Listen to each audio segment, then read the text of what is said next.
Calling the Joint Committee on Ways and Means and Hawaiian Affairs to order.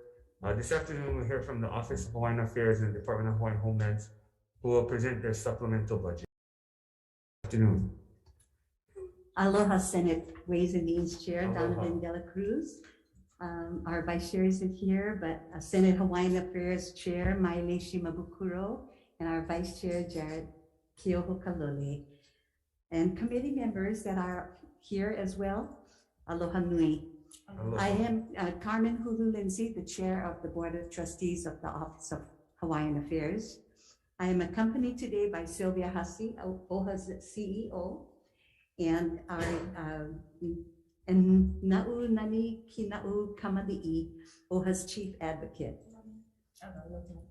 Our duty as trustees under the Hawaii State Constitution is to better the conditions of the Hawaiian people. OHA betters the condition of the Native Hawaiians with the trust funds that the state of Hawaii collects and transfers to the Office of Hawaiian Affairs from the revenues of the former Crown and government lands of the Kingdom of Hawaii, now known as the ceded lands. The Office of Hawaiian Affairs is united, has reorganized and streamlined its operations so that more funds will flow to our Native Hawaiian community. And we are ready to receive the long overdue trust funds due Native Hawaiians. From the ceded lands, the state of Hawaii manages as a trustee. With that said, I'd like to turn the time over to our CEO. Thank you, Chair. Good afternoon, Senators here Good in the room and online. Aloha. This afternoon, we just wanted to take a few short minutes to do the top line of our informational briefing. For the budget this year, we are not asking for supplemental funding. We are grateful for the almost 2.3 million in general funds from Act 29 last year for each budget, and particularly because it is in beneficiary programming 175. So we appreciate that. Our total budget, core budgets, are 37 million. And what is different this year is 41% of that core budget is related to beneficiary and community investments. And those are grants, sponsorships, collaborations, professional services that are attached with the legal provisos that are provided by the legislature. The other 35% represents personnel and salary costs. And this is a result of reorganization. 179 positions is now reflected as 153 positions to be able to go into the biennium. So those are the top notes of our budget. You'll find the summary on page 12 in the information briefing on table 1, and then further on page 13 in figure 3. The remaining portion of the work that the Office of Hawaiian Affairs has been doing since the last time we appeared before the committee has been a lot in strengthening the organization. Since last year, the OHA Board of Trustees have been working on governance and policy frameworks. And you'll see that in our information briefing of our strat plan, our annual report, as well as the governance structure and board governance frameworks that are included in the materials on pages 16 and 17 of the briefing. Complementing the board's work is administration's infrastructure work. That infrastructure work focuses on beneficiaries and communities. It strengthens the organizational capacity, as well as activates enabling technologies and creating operating efficiencies. And you'll see in our briefing materials, this is included in the reorganization section on pages 16 and 17, the status of the audits and reviews on page 19, the outcomes of the limited liability activities and wind down authorized by the board in 2019, that is on page 20. And last but not least, the resolution or the follow-up work with the Clifton Larson Allen disbursement work. And you'll find the status of that on pages 20 and 21. Overall, the governance and policy and development work is what has created operational infrastructure and strength to be able to carry on the fiduciary responsibilities of OHA. So with that, I'm going to ask Na'u, our chief advocate, to talk about our advocacy work. Aloha Chair De La Cruz and Chair Shimabukuro, members of the committee who are present and those who are online. I'm Na'u Kamali'i, the newly seated Director of Policy or Chief Advocate. I've asked to speak today because, a large function that OHA fulfills is in advocacy on behalf of our Hawaiian people. They're constitutional in nature, but also statutory. The breadth of the advocacy is also, I might coin a phrase, from the Lo'i to the White House. We are written into federal policy. We are written into state task forces that you are aware of when major issues arise. But most importantly, we work with our community on the ground to answer simple questions. How do I gain access of government services? By a phone call to our beneficiary advocates who are on the moku, and also advocates who are handling larger policy issues on each island. And then those that you will see walking the halls, who are the public policy advocates that will be addressing bills that you believe are important to your constituents, as well as bills that are introduced by Native Hawaiian communities or hui's to address much larger issues. As I've come on board, I've learned to understand the strategic plan and its framework. Advocacy is embedded and threaded throughout the framework with a particular charge, but it really touches just about everything. Additionally, with regard to the reorganization, as you look at the charts that our CEO has provided, you see that there are advocates, as I've already discussed, at many different levels. And that was well thought through by our CEO and approved by the board. I'm sort of the last one to be seated at the director level. So I'm learning what that is, but I'm certainly not new to advocacy on a community level, federal level, and state level. Advocacy can arise from the community by making a phone call to one of the advocates, and they assist the community in either preparing bills or responding to, say, city and county issues. So they will assist them, but also the way in which they might assist for those of you, for example, who are members of the Association of Hawaiian Civic Clubs, they may help them write a resolution, and then that beneficiary will take that resolution through that body.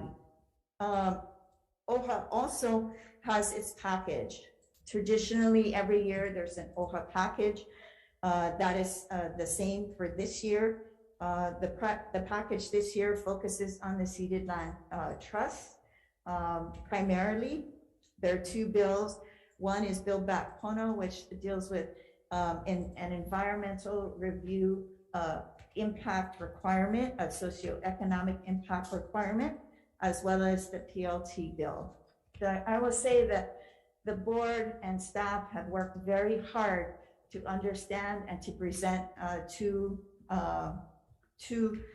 this body in this format what are the public land trust issues, and that eventually will become a bill before the Senate, introduced by request through Senator Kidani. So with that, thank you for the opportunity to testify, Senator De La Cruz, and I will leave it open unless, Chair, you'd like to say something for questions. Well, you don't have any supplemental requests, so unless people, there's no bill to amend, so even for them. So if you want to add money, you have to do a separate bill. Yes. Yeah, I have just out of curiosity on your the program provisions currently, and interestingly, on page 12, as you indicated that, but your social services and the education column, it has been increased for this next biennium, double the amount.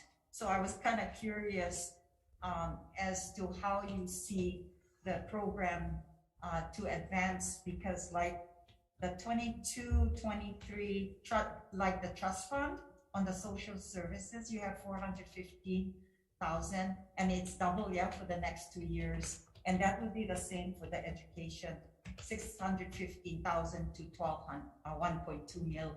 So I mean, that's good to know. But if you already have a plan already that you're moving into a next phase for the use of the beneficiaries, I mean, it's good to hear, you know, the increase. But if you can share if there's some programs that you foresee.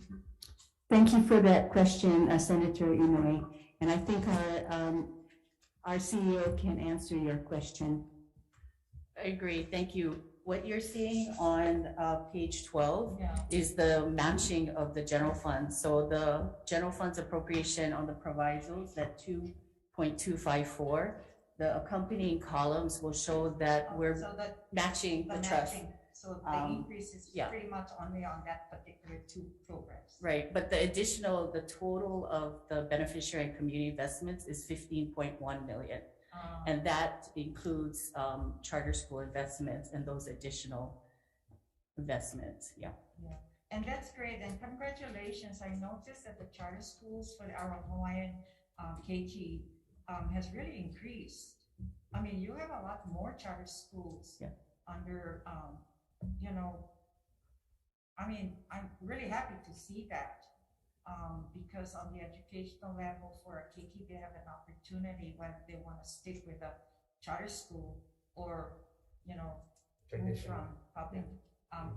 Just one more question here. I noticed on your Kaka'ako Makai that you already had the contracts ongoing.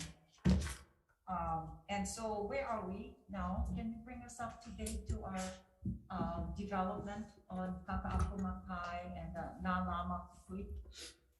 Thank you for that question, but the contract you're talking about is what contract?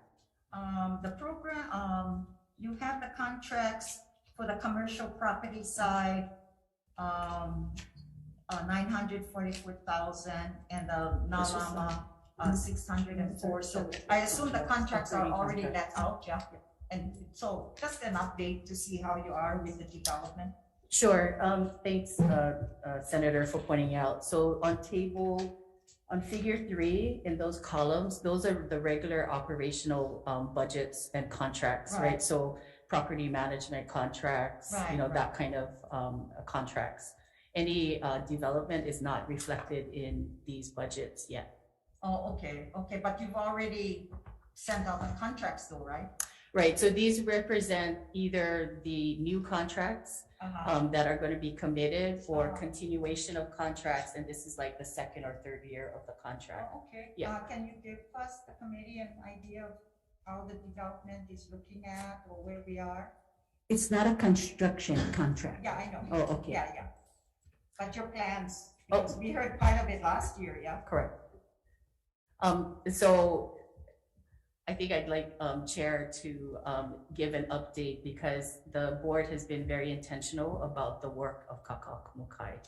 Yeah. Well, we have hired an in-house development consultant, a Hui, to direct the trustees as to the different phases of work to get Kaka'ako developed. And the first phase is that we're going to do temporary on Lot A, and we're going to do a temporary on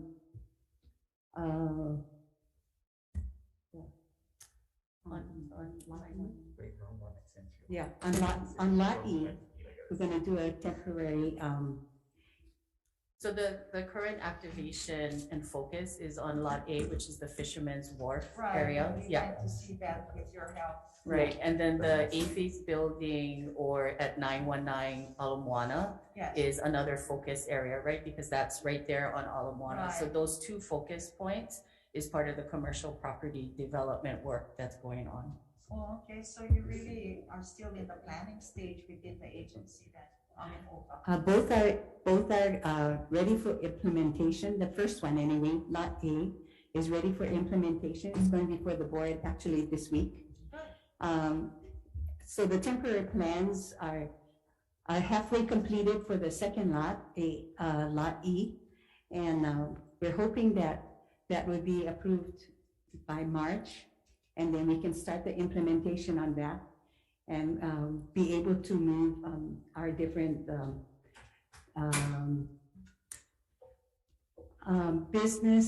small businesses into that space. And we want to, actually it's temporary because we want to see how it receives, how our beneficiaries receive the area. Is it going to help them? It's going to help them start small businesses. Then maybe they want to move on to a bigger place. But we have a place for them to start businesses and give them that opportunity. So we're calling it a temporary cultural center. And that's gonna be on lot, The APHIS building lot. or the APHIS one, Yeah. That's pretty much, I think, appropriate, yeah. Yeah, we're gonna renovate the APHIS building so that it fits the cultural center atmosphere and bring in different activities on different floors so that we can utilize the existing building and also test out whether this would work in a more permanent situation. Okay, that's wanted to be brought up because, you know, you're gonna end up hopefully sooner, you know, with receiving income, yeah. You know, otherwise, if you don't develop the lands, it's idle and, you know, you're not gonna benefit. Yes. OHA and your membership. Yeah. Thanks for the update. You're welcome. I just had a quick question on the contracts, the A-funded contracts. You guys have balances for, you guys, what's your plan on the unspent balances? For the Page- commercial or the, Table 14.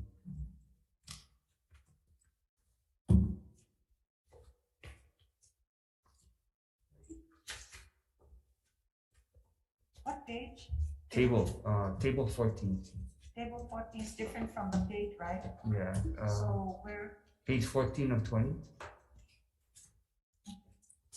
Of the tables you sent us, oh, the WAM tables. Yeah. sorry, that's the appendix. The active appendix contracts. D. Okay. Table 14, appendix D.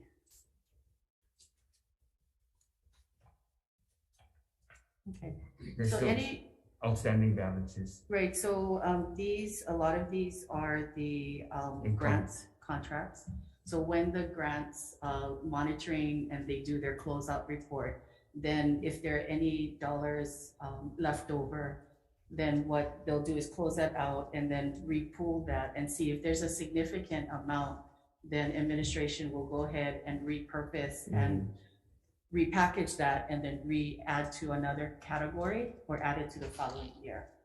So that's part of the monitoring parts of that contract.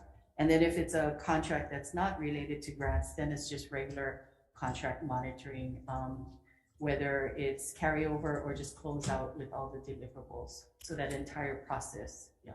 So when you repurpose, do you repurpose using the same state proviso? So if it's one that has a proviso attached, yeah, we would match that. But if it's all trust funds, like the charter school as an example, then we handle. Either way, it all goes back through the board for approval. Yeah. Okay. Okay. If not, any questions? Other questions? Yeah. Yes, Vice Chair. What's the status of the Halawa Luluku interpretive development? I think I know you folks have done Halawa work, but give an update on the Luluku side. I'll follow up with our stewards, but I know that they're working on closeout kinds of agreements to ensure that whatever was supposed to be done on either side is clearly and completed. So nothing was done on the Luluku side. So I will follow up. Okay, I will follow up. thank you. Okay, if no further questions, I'm gonna recess so we can have DHL come. Thank you. thank you. Thank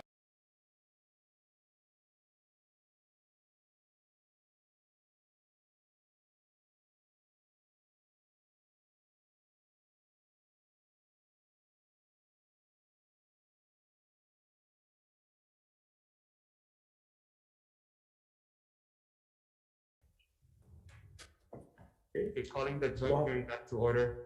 Now we'll hear from Department of Hawaiian Homelands, who will present their supplemental budgets. Good afternoon. Good afternoon, aloha and mahalo, Chair Dela Cruz and Chair Shimabukuro of the Senate Committee on Ways and Means and Senate Committee on Hawaiian Affairs. I will briefly go over our sufficient sums asked because constitutionally we have to do so.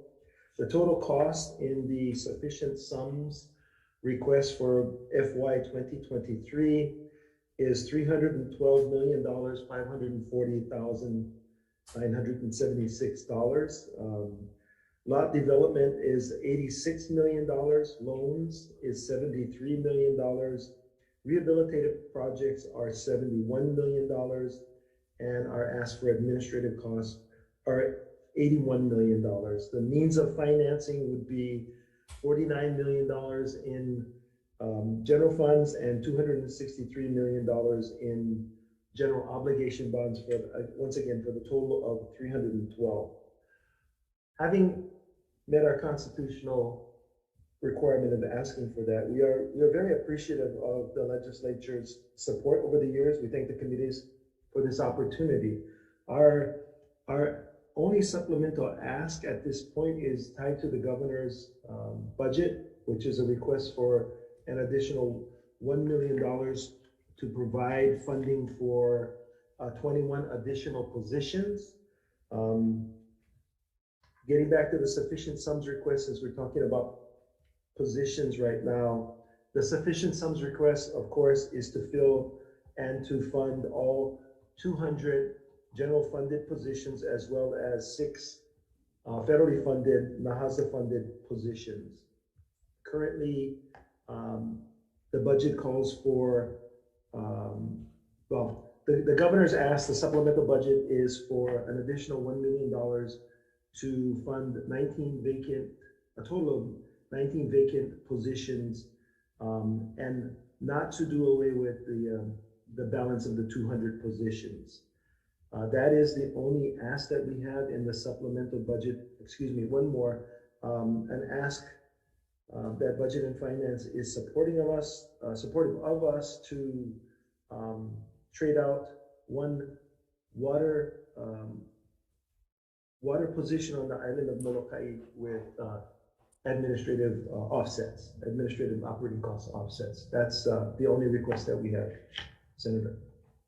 Okay, so I noticed on your vacancy table, majority of it is there's no authority to hire. There's only about 2 dozen or so that you have authority to hire. I think Table I 11. think one of the reasons there is because of the past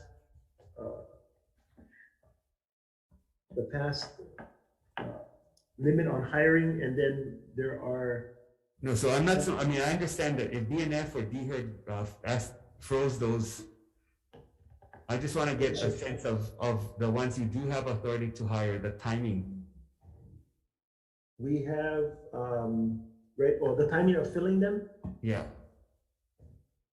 We're in the process of filling as many as we can, Senator. Right now, there's a challenge with I think it's a general challenge with all state agencies, and DHERD is, of course, shorthanded with COVID and their own budget challenges. So we are in the process of filling as many as we can, as quickly as we can.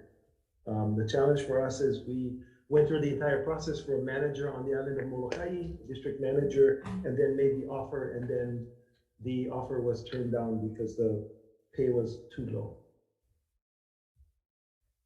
Okay. I mean, I see on the table they all say immediate. I just wanted to kind of get a sense. We're moving as quickly as we can. Okay. I would also add, just for your information, Senator, that there is an expectation of possibly some federal funds that are in the budget once it's adopted, and that we would, based upon recommendations from Budget and Finance, we would create an additional 6 unauthorized federally funded positions in order to help us implement the spending of those federal funds. So. Okay, any questions? One more thing, Senator. We have 38 positions that actually we can hire now and are in the process. Yeah, I think according to, I didn't count it, so I'm sure your number is more accurate than mine, but it's I noticed on table 11, then you just have the first, I guess, 38 or so. Then the rest are all no authority to hire. So sounds like that's either BNF or DHERD. It's in that category. We're trying to work it out with them. Okay. Okay, well, we can ask again. I mean, the House still has to propose their budget, and when it comes back to us, then we can do a follow-up. I have a We question appreciate here. all the help. Just shortly, Director, just a question with regards to the Honolulu ag lots that you folks started. I guess, is it still under the environmental assessment? Well, one of the questions being raised by people is that, I mean, the location is great. It's closer to the Hilo side in Hamakua, which you don't have many lots available for our homesteaders. But I understand there's no water. Is that true? That is true, Senator. And one of the reasons we chose that location is because the rainfall in Honolulu is 80 inches per year, which would allow for farming based on rainfall as well as catchment systems. Okay, so you're going to allow the catchment then? Correct. That's what's attractive about this subsistence ag in areas that have adequate rainfalls. Okay, that's what I kind of told them. Well, catchments are allowable, so and if it's pretty much, I think what you designed that lots for, which I'm sure that's favorable to our constituents because you don't have many ag lots for our people there in the region of Hamakua, aside from Waimea. So Yes. thanks. Thank you for. Thank you. Thank you, Senator, for pointing that out. It's also our strategic attempt at creating more lots with minimal infrastructure because it's in an ag zone area. Right. The roads and the other utilities can be developed at at lesser amounts than it would take for something, let's say, in the city of Hilo. So it's part of our strategy to take the money that you give us and stretch it out as far as we can. Thank you. Hope you can create more. Thanks. Okay, any other questions? Questions? I have some questions I can stall, I'm sure.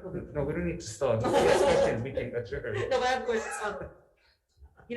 A big problem, which I'm sure that you've been aware in the Waianae area is the illegal gaming houses that have appeared in the homesteads, and got a lot of complaints of those, and there are probably in other districts as well. And I know that one of your priorities this session is to have more enforcement and compliance staff. And I think if I'm reading table 11 correctly, you're talking about 2 enforcement officers and 2 compliance officers. And so is that consistent with what you're trying to do to address these types of illegal activities on homestead lands? Senator Shimabukuro, yes, absolutely. However, I don't want to single out the homesteads because every community, even non-homestead communities, all have game rooms in them. So I don't want to stigmatize us.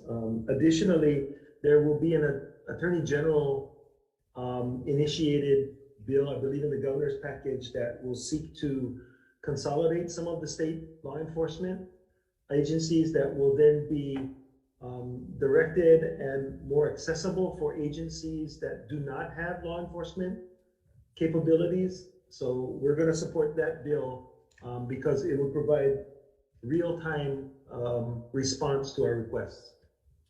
Okay, because I always hear that kind of thing, like we report something at the homestead and then HPD will say, oh, we don't do that. Then you call DHHL or something, right? And then, and then DLNR doesn't want to get involved.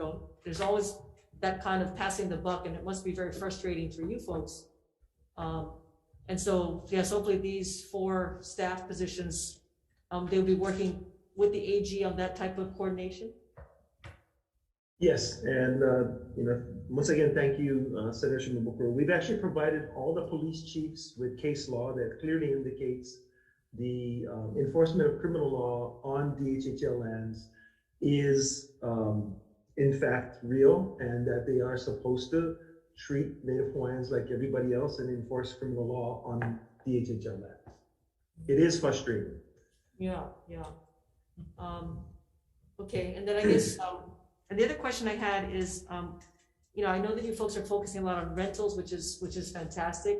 And I heard a presentation by colleague Watson, the neighborhood board, and he talked about how that with some of these rentals, like once the low-income tax credit expires and once investors have been paid off, I think what he was saying was that there's a chance that then these rentals can turn into rent-to-own units that could then take people off the wait list. Is that a correct understanding that I have, and is that something that you folks are looking at possibly doing at places like, the Bolodrome project and Ulukukekukui, where people, they rent for a period of time and then eventually they could maybe own it and get off the wait list? In those two particular projects that you mentioned, we are not looking at that. Those would be straight rentals. We currently have a rent with option to purchase in La'iopua on the island of Hawai'i in Kona. And so that program just began. 2 years ago, I believe, we actually converted a rent with option to purchase project in Malu Ohai in Kapolei, and 60 people were put into leases. So wherever the developers and our land can pencil out that kind of project, we certainly are interested in moving forward with more rent with options to purchase projects. Yeah, Because then go in ahead. years, it does allow for a renter to come off the wait list. Yeah, and that's what Cully seemed to be hinting at, which I was not aware, that even a project that starts off as a straight rental, once the tax credits expire, once investors have been paid, then it can or possibly convert to a rent to own. So I don't believe that that's possible, especially with the two projects that we've. It has to be set in motion from the very beginning. So the pro forma, the tax credits, all have to be in alignment from the very beginning in order for the transformation of rental into a lease type situation to occur.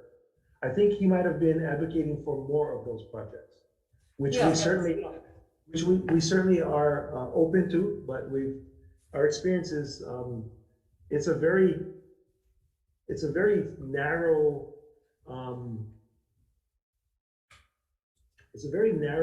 corridor in which to get all the tax credits aligned in order for a rent with option to purchase project to move forward.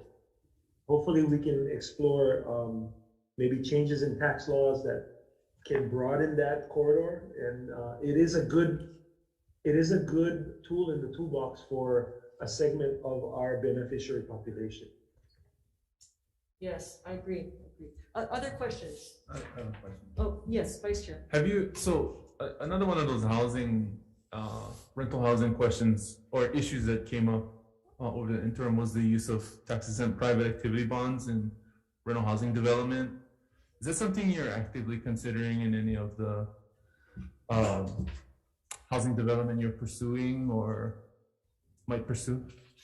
The answer is yes. We've actually had some meetings with folks that are familiar with that. It's a new product as far as we're aware of. So we just want to make sure that it can, number one, be applied to the homelands, because as leasehold land, it's not as simple to do as with a fee simple property. But we are in discussions and we have follow-up meetings scheduled. Well, so one of the leasing issues that's come up over the years is the of HUD and the federal government as it relates to financing traditional ag, residential, or pastoral leases. From the briefings that I was in related to tax-exempt private activity bonds, seemed to me that the mechanism here would be the issuance of a general lease, and then the validation of financing would come on the private market. Is that the sense that you folks have of it at this point? It's a question that we have regarding the presentation. I don't think we have the answers yet. I think we have to be very careful with the implementation of something like that.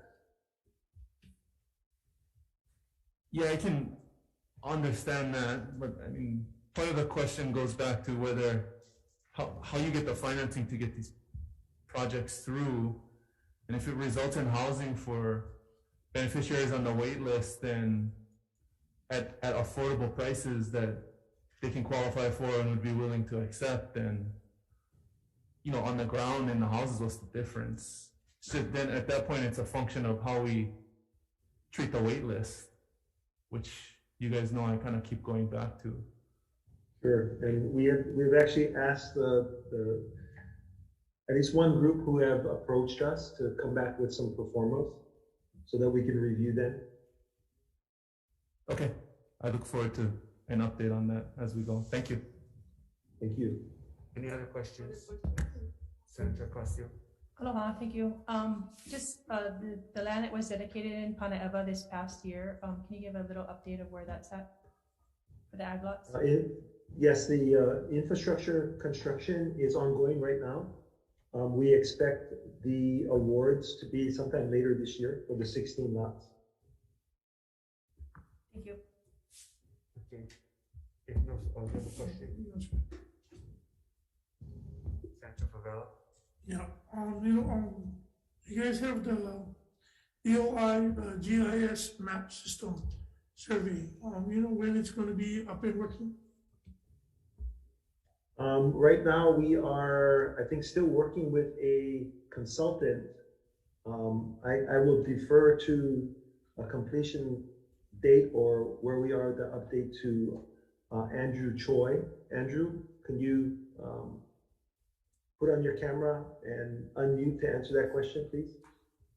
Aloha, Senators. We are currently working with the Department of Interior to do baseline research and physical surveys of the homelands.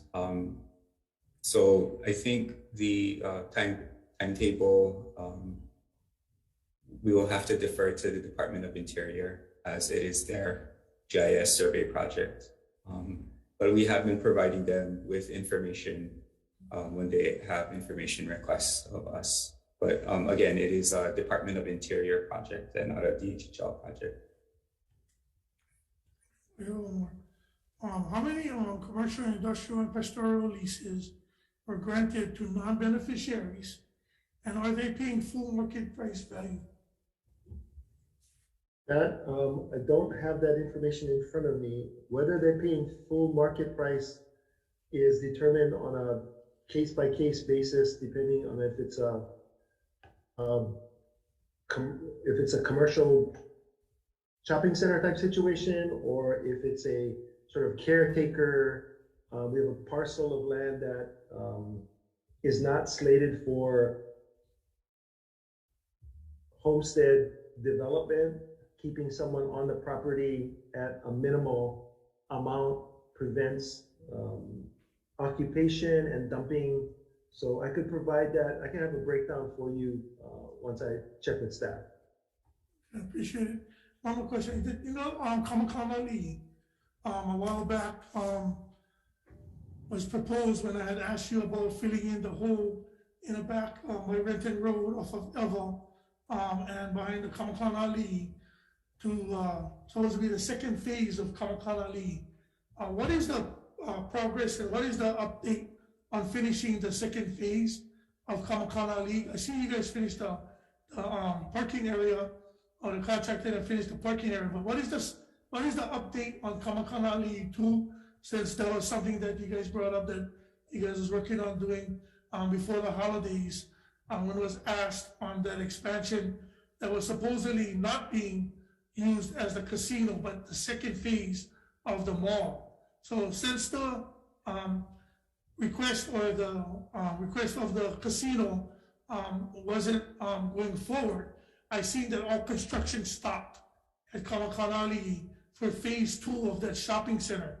So can you give us an update on why did the phase 2 of the shopping center stop and not continue if that wasn't part of the casino of the proposed plan?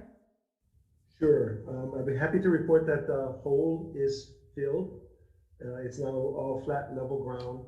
The main reason for not moving forward with second phase right now is simply the downturn of the economy associated with COVID. Once the economy, I believe, picks up, then the developer will come back to us with additional plans for the second phase. Okay, thank you. Any other questions? Yeah, the department is likely, well, can you give us an update on the status of the broadband money? Are you folks ready to deploy? And what's the timeline?